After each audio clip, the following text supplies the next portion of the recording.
ദേവികയുടെ call വരുമ്പോഴും അതിന് പ്രാധാന്യം കൊടുക്കാതെ നന്ദൻ എന്നോട് സംസാരിക്കുന്നു. നന്ദൻ ഒന്നും ചെയ്യുന്നില്ല. നമ്മൾ മനസ്സിലാക്കുന്നതിനപ്പുറം മറ്റെന്തോ അടുപ്പം അവർ തമ്മിലുണ്ട്.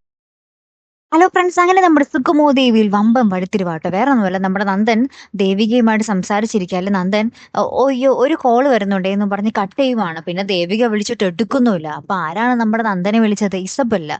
അപ്പൊ ഇസബല്ലയോട് പറയുന്നുണ്ട്, ദേവിയുമായിട്ട് ഞാൻ സംസാരിച്ചിരിക്കുവായിരുന്നു, അതിനിടയിലാണ് ഇസബല്ല വിളിച്ചത്. അപ്പൊ ഞാൻ ബെല്ലനോട് സംസാരിക്കാൻ വേണ്ടി ദേവിയുടെ കോള് കട്ട് ചെയ്തു എന്ന് പറയുമ്പോൾ ഇസബല്ലയ്ക്ക് ഭയങ്കര സന്തോഷം.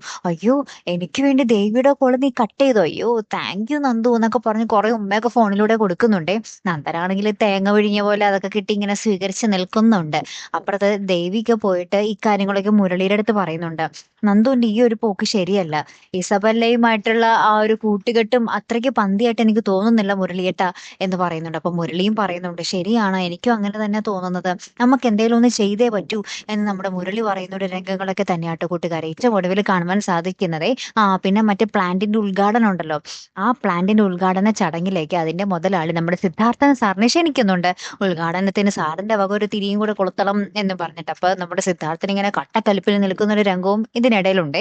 കാത്തിരുന്ന് തന്നെ കാണാട്ടോ. അപ്പൊ അടുത്തൊരു വീഡിയോ വരുന്നത് വരയ്ക്കും ഗുഡ് ബൈ.